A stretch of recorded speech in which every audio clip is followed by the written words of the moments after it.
Assalamualaikum warahmatullahi wabarakatuh.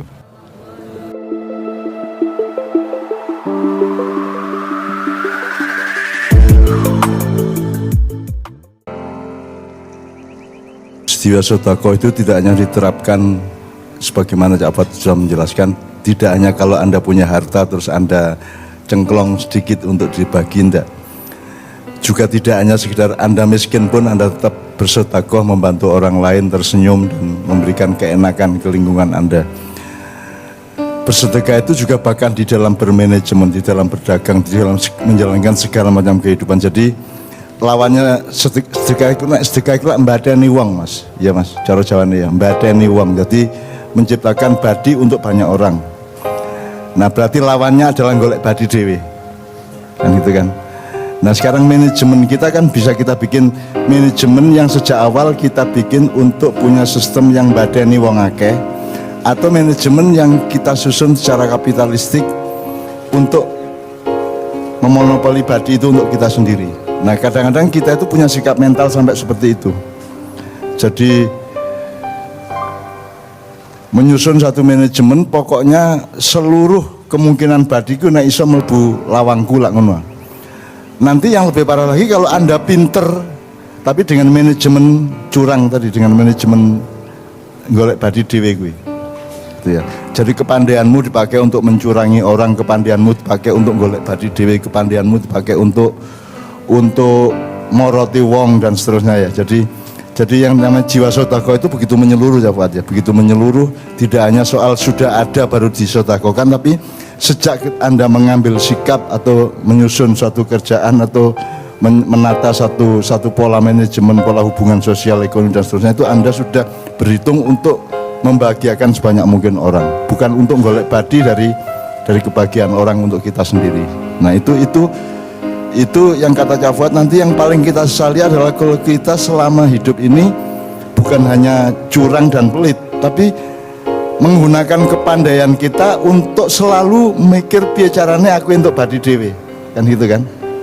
Dan itu tidak sedikit orang yang seperti itu. Dan itu kita akan mengalami penyesalan yang luar biasa di akhirat nanti. Dan sebelum kita sampai ke penyesalan itu, mending kita menyesal sekarang lah.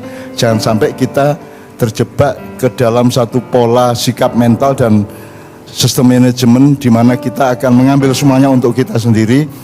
Kalau bisa malah kita balik sejak awal kita bikin. Makanya ketika ada workshop dengan apa waktu itu ya, kita ada workshop dengan apa tau kue? Jadi sejak awal itu kue orang meng aku iso golek badi piye ya, aku iso gawe apa sing aku iso badi, ora mung ngono tok sing jeneng dagang kuwi. Apa ya sing iso tak gawe bareng-bareng wong karo wong sak kampung apa sak RT apa sak komunitas itu loh. Sejak awal kita sudah berpikir untuk mencari badi bagi banyak orang. Jadi produksi dan konsumsi itu kita sistematis demikian rupa sehingga sejak awal kita sudah punya konsep sedekah. Sejak awal. Jadi sedekahnya tidak langsung setelah punya badi terus disedekahke. Tetapi sejak awal konsepnya sudah membuat satu cara, mekanisme dan cuaca atau atmosfer hubungan ekonomi yang memungkinkan sebanyak mungkin orang mendapatkan laba gitu loh. Nah itu sistem manajemen Islami menurut saya seperti itu. Jadi teman sekalian, mudah-mudahan Anda semua oleh Allah mendapat hidayah, mendapat tuntunan, bimbingan dan mendapat indar atau peringatan kalau Anda agak mengsle ke wilayah-wilayah yang bertentangan dengan jiwa sedekah itu, karena jiwa sedekah itu yang membuat kita akan kaya raya. Bahkan tidak hanya di akhirat, di dunia pun kita menjadi lebih kaya daripada kalau kita curang, kalau kita mau badi dewe. Jadi niat ini memoroti wong baik kan itu. Yang namanya kapitalisme itu kadang-kadang pokoknya piye caranya aku golek badi oke kan. Kan prinsip kapitalisme kan dengan modal sekecil-kecilnya meraup laba sebesar-besarnya. Laku kan urik tau kuwi. Urik tau kuwi sejak awal wis urik. Jadi maka malam ini kita sebut jiwa sedekah itu supaya sejak awal kita itu golek badi bareng. Golek badi ora apa-apa, memang kita mencari keuntungan dalam ekonomi ya. Dan kemudian kita elaborasi bahwa badi itu macam-macam, sedekah itu macam-macam, menyenangkan orang itu macam-macam. Jadi kita tidak hanya bikin usaha yang kira-kira kita bisa laba, tapi kita bikin usaha yang bisa melibatkan banyak orang di mana semua akan mendapatkan laba. Itu namanya jiwa sedekah. Kira-kira ngono kanca-kanca sekalian. Terus ada satu hal lagi Cak Fuad yang tadi soal Khadijah tadi ya. Cak Fuad sudah mengatakan tadi Darul Arqam itu dipakai oleh Muhammadiyah untuk batra ya, untuk basic training ya. Maka sebenarnya saya juga heran kenapa Muhammadiyah itu ibu-ibunya bernama Aisyah, kenapa bukan Khadijah gitu ya. Tapi itu saya bukan ngiritik, bukan bantah, saya enggak apa-apa wong itu haknya kan gitu kan. Tapi kalau Anda melihat, coba Anda pelajari sejarah. Siti Khadijah sama Kanjeng Nabi hidup berapa tahun? Berapa tahun Hel? Ini tadi saya sudah kasih bahan ke Helmi, ke asistennya Kiai Muzamil. 25 tahun. 25 tahun. Kalau sama Siti Aisyah? Kurang lebih 8 tahun. 8 tahun. Kira-kira yang didengar oleh Siti Khadijah dari Rasulullah sehingga nanti menjadi hadis gitu ya, dibanding yang didengar oleh Siti Aisyah 8 tahun itu sehingga nanti menjadi apa, sumber hadisnya itu kira-kira lebih banyak mana? Kudune luwih akeh ndi hadis sing sumbere Khadijah karo sing sumbere Aisyah. Khadijah kan. Nah, apalagi yang menemani loro-loponya Kanjeng Nabi ketika dakwah sirri dan dakwah jahri itu kan Siti Khadijah. Gampangannya nek Aisyah juga tidak jelek, Aisyah juga bagus, juga hebat, juga oke ya.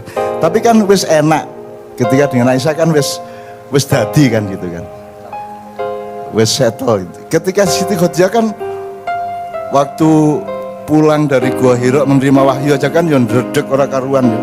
Greweli ora karuan terus diselimuti terus sampai dihibur dan yang kalimatnya Siti Khadijah kan luar biasa. Lalu harus bahwa ini sesuatu yang baik untukmu karena kamu orang baik kan begitu kan. Nah itu kan tidak pernah dialami oleh Siti Aisyah. Itu kan gampangannya ngono nek zaman Siti Khadijah isi angkringan ketika Siti Aisyah wis mall kan gitu kan kira-kira ngono ya.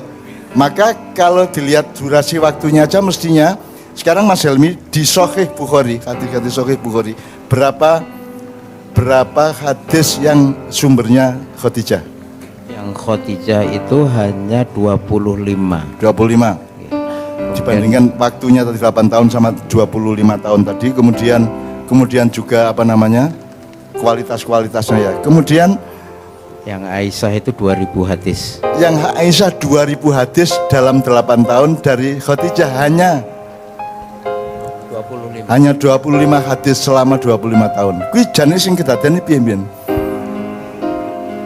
Iki piye ta biyen kok iso kaya ngono kuwi? Kan mestinya hadis dari Siti Khadijah kan sangat banyak dan justru banyak yang penting-penting karena di situ banyak urusan-urusan dan sebab akibat yang membuat hadisnya Rasulullah ketika itu menjadi lebih bermutu karena ngetih gitu, luwih ngetih ya timbangannya selama Siti Aisyah.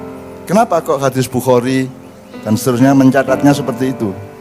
Apa ada yang tidak adil, apa ada yang tidak sportif, apa ada yang curang atau ada yang manipulatif atau apa? Saya tidak mengatakan itu salah dan seterusnya.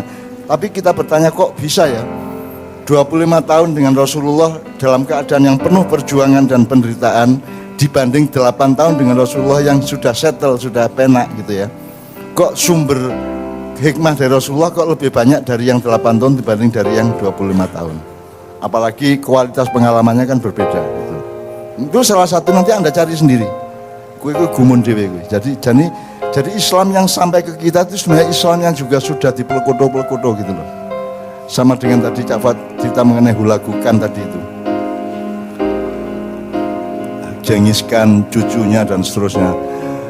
Waktu hulagukan itu Cak Fuad, sungai Efrat dan Tigris itu berwarna merah airnya karena penuh mayat yang dibunuh oleh hulagukan dari Mongol itu.